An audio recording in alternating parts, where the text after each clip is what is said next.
જે પણ મારી આ કથાને અંત સુધી સાંભળે છે તેની ગરીબી દૂર થાય છે. માં, ભૂખ લાગી છે. હું છું ને દીકરા, મહાલક્ષ્મી. આજે અમે તમને મહાલક્ષ્મીની એક પાવન કથા સંભળાવવા જઈ રહ્યા છીએ. કહેવાય છે કે આ પાવન કથાને શ્રદ્ધા અને વિશ્વાસ સાથે અંત સુધી સાંભળવાથી જીવનની તમામ દરિદ્રતા દૂર થાય છે. જે પણ વ્યક્તિ આ કથાને મન લગાવીને સાંભળે છે તેના ઘરમાં સદાય સુખ, સમૃદ્ધિ અને ધનનો વરસાદ થાય છે. માં લક્ષ્મીની કૃપાથી જીવનમાં પૈસાની તંગી સમાપ્ત થાય છે અને સૌભાગ્યનું આગમન થાય છે. એટલા માટે મિત્રો, આ કથાને પૂરી ચોક્કસ અંત સુધી સાંભળજો, કારણ કે અડધું જ્ઞાન હંમેશા ઘાતક હોય છે. જે પણ આ કથાને આરંભથી અંત સુધી શ્રદ્ધાભાવથી સાંભળે છે, માં લક્ષ્મી તેની જોડી ખુશીઓ અને સમૃદ્ધિથી ભરી દે છે. તો ચાલો વિના કોઈ વિલંબ તમને તે પ્રાચીન કથા સંભળાવીએ. પૂર્વકાળની વાત છે. મધ્ય દેશમાં એક અત્યંત શોભાયમાન નગરી હતી. તે નગરીમાં એક અનસોયા નામની સ્ત્રી પોતાના પતિ અને સાસુ સસરા સાથે રહેતી હતી. અનસોયા એક પતિવ્રતા અને ધર્મનિષ્ઠ નારી હતી, જે સત્ય અને મર્યાદાના માર્ગ પર ચાલવામાં સદાય તત્પર રહેતી હતી. તે ગૃહ કાર્યમાં અત્યંત કુશળ હતી અને તેનો સ્વભાવ દયાળુ, મધુર અને વિનમ્ર હતો. અનસોયાનું હૃદય પ્રેમ અને કરુણાથી ભરેલું હતું. તે દરેક પ્રાણીમાં ઈશ્વરનો અંશ જોતી હતી અને બીજાની સહાયતા કરવામાં સદા આગળ રહેતી હતી. અનસોયાનો પતિ સંજય એક વૈશ્ય હતો. તેની અનાજની દુકાન હતી, જ્યાં તે બજારમાં લોકોની આવશ્યક વસ્તુઓ વેચતો હતો. અનસોયા પોતાના પતિને અત્યંત પ્રેમ કરતી હતી. તે પોતાના પતિને જ પરમેશ્વર માનતી હતી અને તેની સેવામાં સદાય તત્પર રહેતી હતી. નિત્ય સવારે તે પતિ પહેલા જાગતી, પોતાના ઘરનું આંગણું સ્વચ્છ કરતી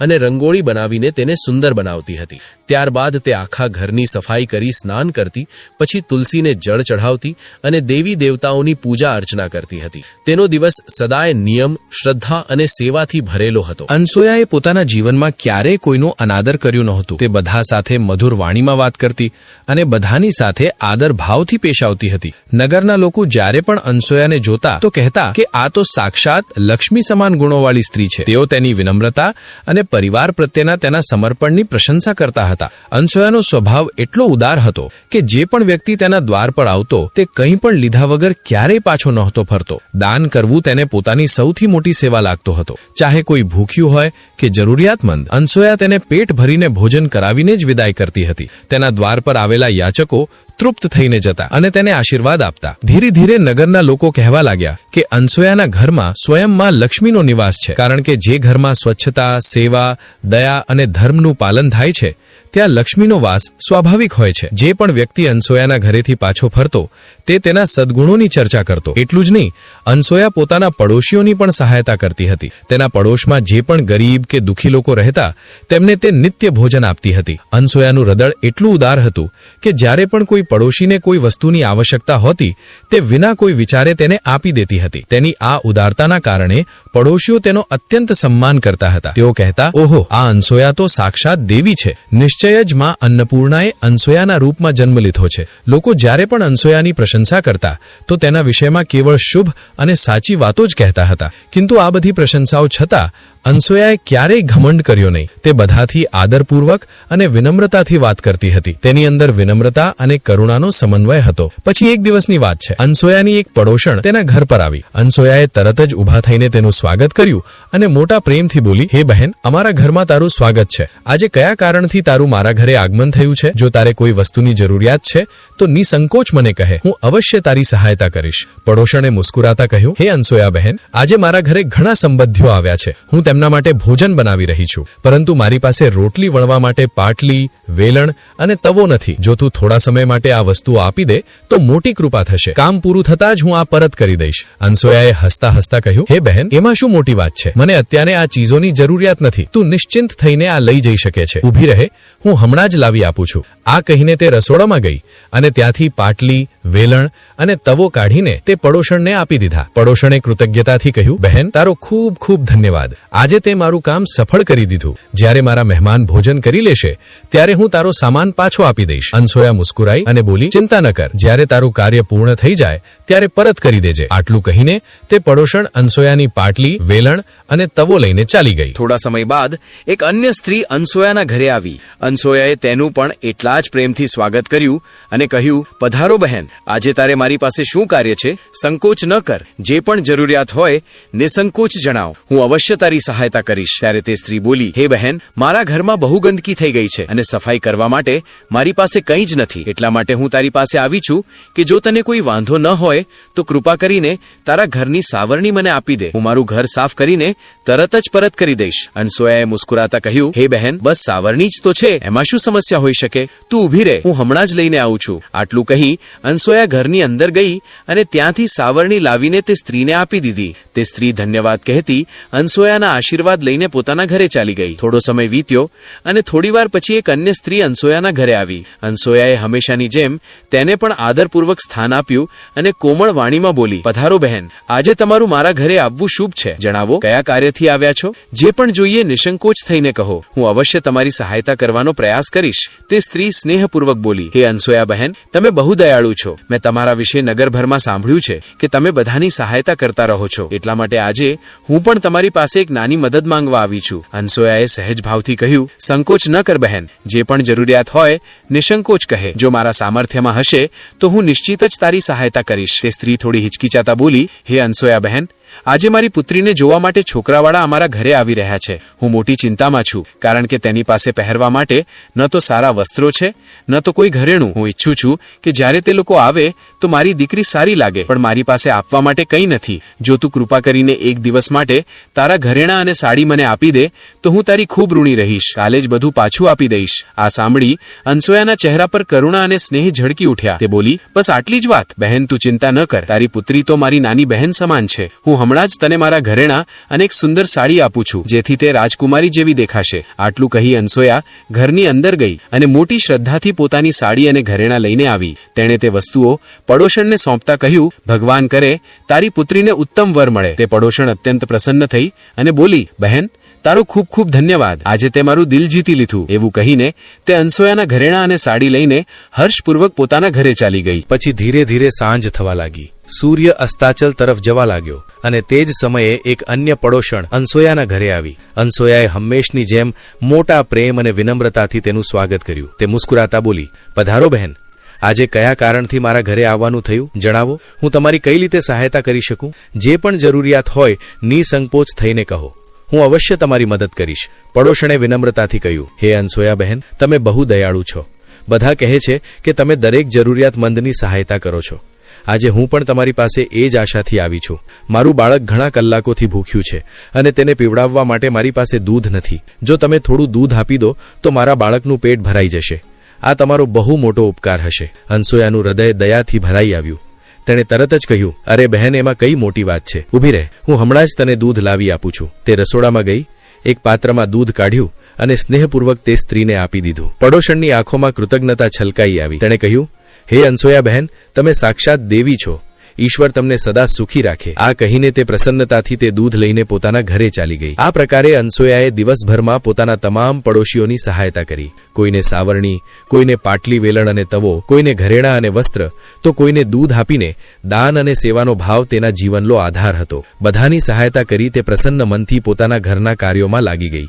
થોડા જ સમય બાદ રાત થઈ ગઈ. ચારે તરફ શાંતિ છવાઈ ગઈ. ત્યારે અનસોયાનો પતિ સંજય ઘરે પાછો ફર્યો. અનસોયાએ તરત ઊભા થઈને તેને પ્રણામ કર્યા અને તેના ચરણ ધોઈને ભોજન કરાવ્યું. તે મોટી શ્રદ્ધા અને સ્નેહથી તેની સેવા કરતી રહી. પતિ પત્ની બંનેએ તે દિવસનું ભોજન પ્રેમપૂર્વક કર્યું અને પછી આનંદપૂર્વક વિશ્રામ કરવા ચાલ્યા ગયા. પરંતુ બીજા દિવસે પ્રાતઃકાળે જ્યારે બંને ઊંઘમાંથી જાગ્યા તો તેમને એક બહુ જ ખરાબ સમાચાર સાંભળવા મળ્યા. એક વ્યક્તિ દોડતો તેમના ઘરે આવ્યો અને ગભરાયેલા અવાજમાં બોલ્યો, હે સંજયભાઈ, બહુ અનર્થ થઈ ગયો. કાલે રાત્રે કોઈએ તમારી દુકાન લૂંટી લીધી છે. બધો માલ ગાયબ છે. આ સાંભળતા જ સંજયના હોશ ઉડી ગયા. તે કંઈ પણ બોલ્યા વગર તરત પોતાની દુકાન તરફ દોડ્યો. ત્યાં પહોંચતા જ તેણે જોયું કે સાચે જ આખી દુકાન લૂંટી લેવામાં આવી હતી. અલમારીઓ તૂટેલી હતી, બધો માલ વિખરાયેલો પડ્યો હતો અને જ્યાં ધન રાખ્યું હતું તે સ્થાન પૂરી રીતે ખાલી હતું. તેનું હૃદય ભારી થઈ ગયું, ચહેરો ઉતરી ગયો. તે નિરાશ અને દુઃખી મનથી ઘરે પાછો આવ્યો. ઘરે પહોંચીને તેણે આખી વાત અનસોયાને જણાવી. આ સાંભળી અનસોયાનો ચહેરો પણ પીળો પડી ગયો, પણ તેણે પોતાની જાતને સંભાળી અને બોલી, તમે ચિંતા ન કરો જી, આપણા ઘરમાં અત્યારે થોડું ધન રાખેલું છે, તેનાથી જ આપણે ફરીથી વ્યાપાર આરંભ કરી લઈશું. આ કહીને તે તિજોરી પાસે ગઈ અને તેનું તાળું ખોલ્યું. પણ જેવું તેણે અંદર જોયું તેનું મન ધ્રુજી ઉઠ્યું. તિજોરી પૂરી રીતે ખાલી હતી. ન તો એક સિક્કો, ન ઘરેણું, ન જ કોઈ મૂલ્યવાન વસ્તુ બાકી હતી. અનસોયા સ્તબ્ધ રહી ગઈ. તેની આંખોમાંથી આંસુ છલકાઈ પડ્યા. તે વિચારમાં પડી ગઈ, આ કેવી રીતે થયું? રાત્રે તો દરવાજા બધા બંધ હતા, તો ઘરનું બધું ધન ક્યાં જતું રહ્યું? તેનું મન ભારે થઈ ગયું અને તે મૌન ઊભી રહી ગઈ, જાણે તેની બધી શક્તિ એક જ ક્ષણમાં સમાપ્ત થઈ ગઈ હોય. અનસોયાનો પતિ જોરથી ચિલ્લાય છે, અનસોયા, સાચે સાચું જણાવ, આપણા ઘરનું બધું ધન ક્યાં ગયું? કોણ લઈ ગયું આ બધું? આ ઘર તો બંધ હતું, તો આ ચોરી કેવી રીતે થઈ શકે? અનસોયા ગભરાયેલી, આંસુઓથી ભરેલી આંખોથી કહે છે, હે સ્વામી, હું ઘરે જ હતી. બધું ધન તો તિજોરીમાં સુરક્ષિત રાખ્યું હતું. મને નથી ખબર કોણે આ બધું ચોરી લીધું. કૃપા કરીને તમે શાંત થઈ જાઓ. આપણે કોઈને કોઈ ઉપાય અવશ્ય શોધી લઈશું. પરંતુ ક્રોધથી ભરેલો તેનો પતિ સાંભળવા તૈયાર નહોતો. તે ચીસ પાડીને બોલ્યો, આ બધું તારા જ કર્મોનું ફળ છે, જે તું અજાણ્યા લોકોને ઘરમાં બોલાવીને ખવડાવે છે, જેમને ઓળખતી પણ નથી, તેમને દાન આપતી રહે છે. એમાંથી જ કોઈએ આપણું બધું ધન લૂંટી લીધું છે. તારી દયાએ આજે આપણને રસ્તા પર લાવી દીધા છે. આ કહેતા તે અનસોયાને ભલું બુરું કહેવા લાગ્યો. ત્યારે તેની સાસુ પણ ક્રોધમાં આવીને બોલી, હા, એ જ તો અમે કહેતા હતા. તું હંમેશા બીજાને ઘરની ચીજો આપતી રહે છે. કોઈને પાટલી વેલણ આપ્યા, કોઈને તવો, કોઈને સાવરણી, કોઈને ઘરેણા અને દૂધ. હવે ભોગવ. એમાંથી જ કોઈએ બધું ચોરી લીધું. તારી મૂર્ખતાએ આપણા કુળનો નાશ કરી દીધો છે. ઘરના બધા લોકો એક સ્વરમાં અનસોયાને દોષ આપવા લાગ્યા. અનસોયા મૌન ઊભી બધું સાંભળતી રહી. તેના આંસુ સતત પડતા રહ્યા. પછી ધીરેથી બોલી, હે નાથ, તમે ચિંતા ન કરો. મેં મારા થોડા ઘરેણા એક પડોશણને ઉછીના આપ્યા હતા. હું તેની પાસેથી તે પાછા લઈને આવું છું. કદાચ થોડી મદદ મળી જાય. આટલું કહી અનસોયા થાકેલા કદમે પોતાની પડોશણના ઘરે પહોંચી. ત્યાં પહોંચીને તેણે દરવાજા પર ઘણીવાર ટકોરા માર્યા, પણ અંદરથી કોઈ ઉત્તર ન મળ્યો. તેણે ચારે તરફ જોયું. ઘર સૂનું હતું, દરવાજા ખુલ્લા હતા. અમુક પડોશીઓએ જણાવ્યું કે તે સ્ત્રી રાત્રે જ ક્યાંક ચાલી ગઈ, કદાચ ગામ છોડીને ભાગી ગઈ. અનસુયાનો દિલ તૂટી ગયો. તે નિરાશામાં ડૂબેલી ઘરે પાછી ફરી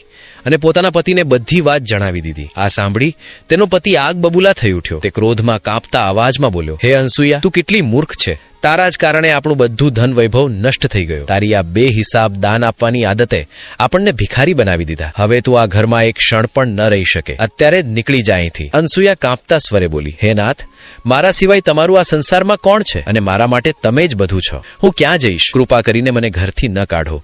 હું તમારા વિના જીવિત નહીં રહી શકું. પરંતુ તેના પતિનું હૃદય ક્રોધથી પથ્થર બની ચૂક્યું હતું. તેણે કઠોર સ્વરે કહ્યું, મને તારી કોઈ પરવા નથી. તું ગમે ત્યાં જા, નદીમાં કૂદી જા કે જંગલમાં ભટકી જા, પણ હવે આ ઘરમાં તારા માટે કોઈ સ્થાન નથી. તારા કારણે જે કંઈ હતું બધું બરબાદ થઈ ગયું. જો તું અહીં રહી તો જે થોડું ઘણું બચ્યું છે તે પણ નષ્ટ થઈ જશે. આ કહેતા તેણે અનસુયાને ઘરની બહાર ધકેલી દીધી. અનસુયા કરગરતી રહી, હાથ જોડીને વિનંતી કરતી રહી, હે સ્વામી, આવો અન્યાય ન કરો. મેં કોઈ અપરાધ નથી કર્યો. પરંતુ કોઈએ તેની સાંભળી નહીં.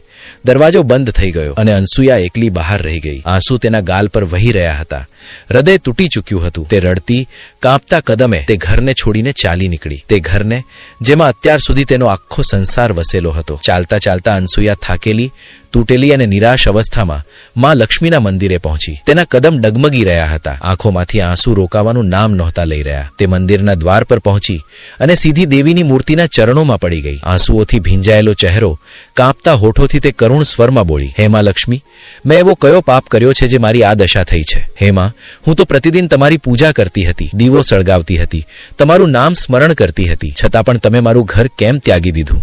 જણાવો માં, મેં એવો કયો અપરાધ કર્યો કે તમે મારાથી રૂઠી ગયા? આ કહી અનસોયા ત્યાં જ મંદિરની સીડીઓ પર બેસી ગઈ. તેનું હૃદય ભારી હતું, મન નિરાશ. તે વિચારવા લાગી, જો મારા પતિએ મને સ્વીકારી નથી તો હું જીવિત રહીને શું કરીશ? જો મારા જ કારણે મારા પતિનું બધું નષ્ટ થયું છે તો મને આ જીવનનો કોઈ અધિકાર નથી. મારા માટે હવે એક જ માર્ગ શેષ છે, પોતાના પ્રાણોનો અંત. એવો વિચાર મનમાં આવતા જ તે ઊભી થઈ અને ડગમગતા કદમે નદી તરફ ચાલી નીકળી. રસ્તામાં તેનું મન અસહનીય વેદનાથી ભરેલું હતું, પણ તેના ચહેરા પર હવે એક અજીબ સી શાંતિ હતી, માનો તેણે બધું ત્યાગી દીધું હોય. નદીના તટ પર પહોંચીને અનસોયાએ બંને હાથ જોડીને આકાશ તરફ જોયું અને કહ્યું, હે માં લક્ષ્મી, હવે હું મારા પ્રાણ આપવા જઈ રહી છું. જો મારાથી તમારી પૂજા કે ભક્તિમાં કોઈ કમી રહી ગઈ હોય તો કૃપા કરીને મને ક્ષમા કરી દો. હું મારા પતિ વિના જીવિત રહી શકતી નથી. હવે આ જ મારો અંતિમ પ્રણામ છે. હું આ નદીમાં કૂદીને મારા જીવનનો અંત કરી દઈશ. આટલું કહી અનસોયાએ આંખો બંધ કરી અને નદીમાં કૂદવા માટે આગળ વધી. ત્યારે જ ચારે તરફ એક એક દિવ્ય પ્રકાશ ફેલાઈ ગયો. નદીનું જળ સોનાની આભામાં ચમકવા લાગ્યું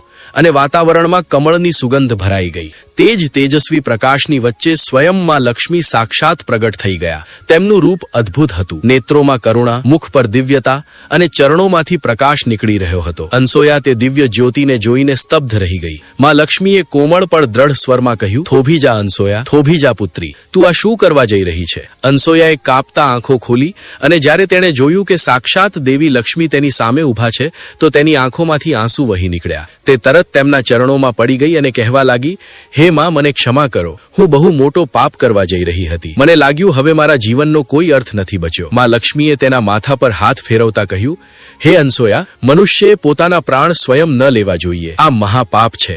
ઈશ્વરે આ શરીર કર્મ કરવા અને જીવન જીવવા માટે આપ્યું છે, ન કે દુઃખોથી ભાગવા માટે. કઠિનાઈઓ આવે છે પણ તેમનો સામનો સાહસથી કરવો એ જ સાચી ભક્તિ છે. અનસોયા રડતા બોલી, હે માં, હું વિવશ છું. મારા પતિએ મારો ત્યાગ કરી દીધો છે. સ્ત્રીનો સૌથી મોટો ધર્મ પોતાના પતિ સાથે રહેવાનો છે. જ્યારે તેમણે મને અસ્વીકાર કરી દીધી તો હું કોના માટે જીવિત રહું? હું મારા પતિ વિના નથી રહી શકતી.